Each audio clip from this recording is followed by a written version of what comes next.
Friends, very good morning. So we are back with our new tutorial which is about LoRa. So in my left hand this is the LoRa sender, and in my right hand this is the LoRa receiver. So both running on battery. This one is on AA, this one is on LiPo. I'll open it up for you to show you. Okay, so the setup is such that when I press this button on the sender once, it sends one packet to the receiver like this. Okay, and when I keep it pressed, it keep on sending packets, and when I release it, it stops sending packet. So we are also printing the signal strength here.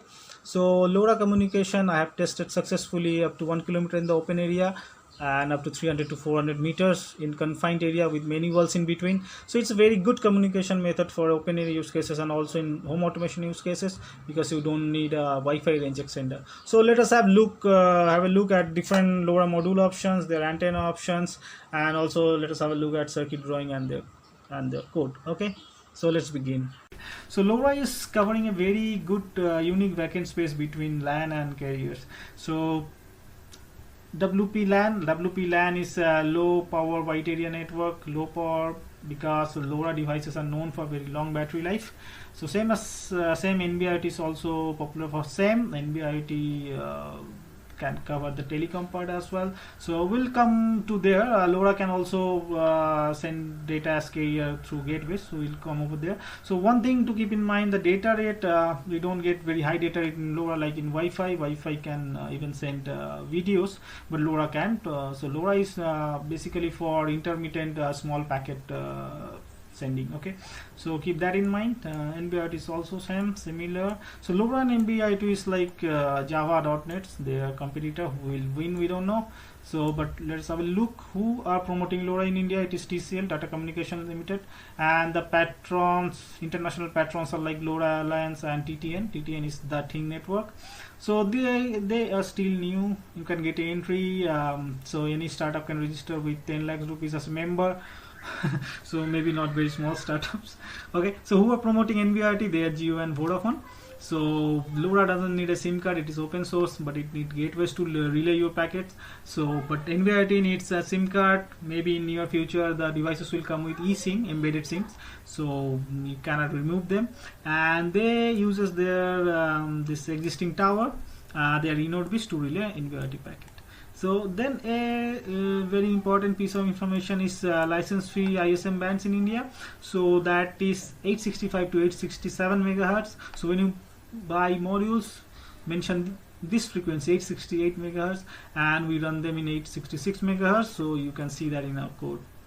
So these are the two popular modules for LoRa. One is RFM95 by HopeRF, and another is SX1276 by Semtech. They both are similar size, is also same. They are pin to pin compatible. I think I didn't test it. You can interchangeably use them. Okay, so we are using RFM95. Normally these are not a very popular modules and not readily available in our stores. So I used to bring them from AliExpress, but now it is closed. So I bought them in Lamington, Mumbai. They charged a 500 rupees per module. This is pre-lockdown rate. So they are now taking this advantage of this lockdown opportunity. So the one disadvantage of these modules are these are of 2 mm pitch, so they are not breadboard compatible, and also they need an adapter board to use them, and you need to fix your own antenna on this adapter board. So I have one adapter board. I'll show that today.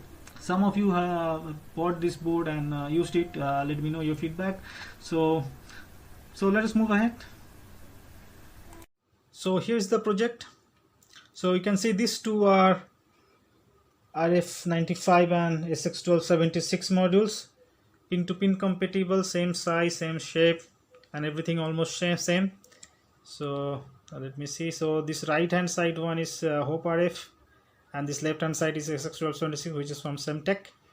Okay, so let us look at the back side of this RFM95. So if you see this RF95 available in 315 megahertz, 433 megahertz, 866, which is our case, and 915 megahertz. So we need to buy this 866 megahertz one. Okay, so keep that in mind. So this is free one in India.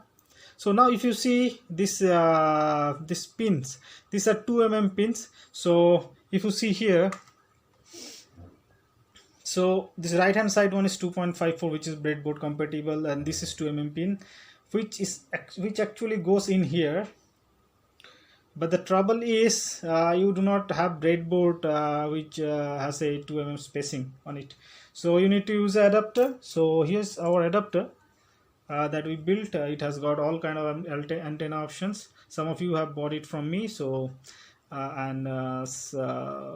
two of you already told me they successfully used it. Okay, I have given you the example codes also. So you can see we in this, so this we have already done. So we are using a SMA type antenna here. Okay, you can switch up the button. So this is SMA type antenna, and then because I don't have to do it in ESP8266, so I took the trouble of doing it on this ESP WRoom32. Okay, here we are using just simple wire antenna. This is a 86 mm long simple single strand wire. Okay, so here also we can do the same. We just supply it with power. Okay, and here if because I don't have a switch, what I am doing here is like I'm just touching this pin here. So I'm just touching this pin on the high pin, then the number is changing.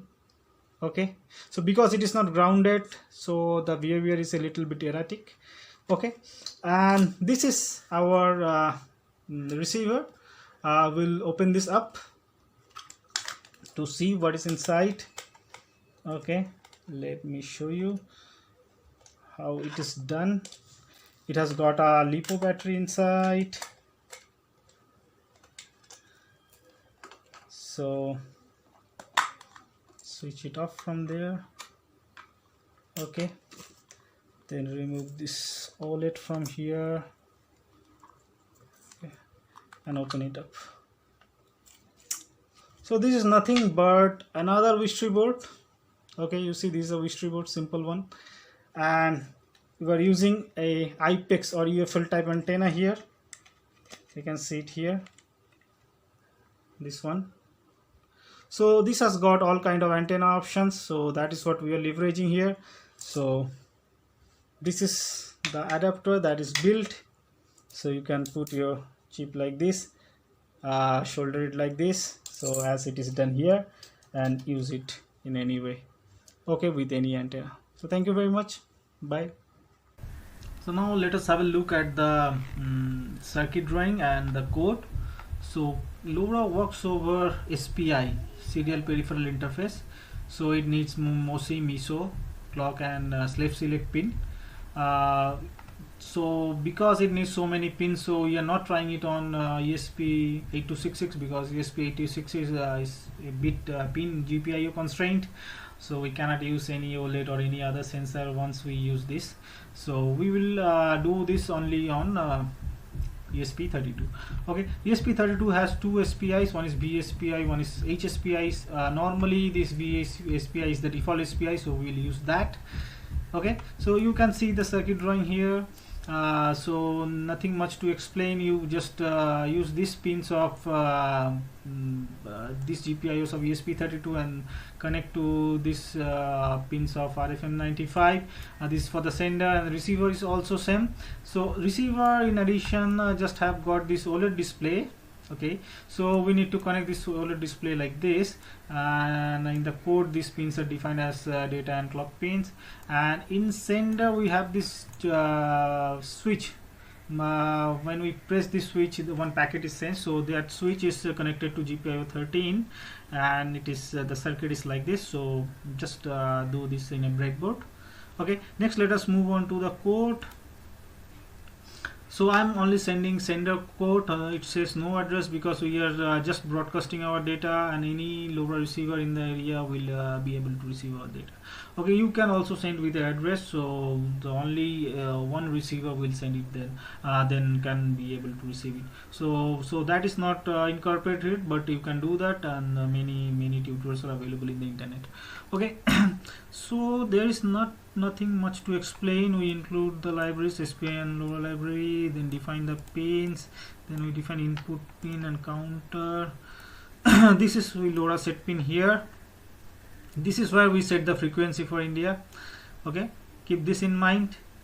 Okay, then in each loop we are sending this packet, and whenever this is this input pin GPR13 is high, we are incrementing the counter by 1. So this is it. And receiver, so both these codes, sender and receiver, are almost similar. The receiver has got an OLED code additional. So links are given in the description of the video. Please refer them. So they are uploaded in GitHub. So this is about the code and the circuit drawing. Okay.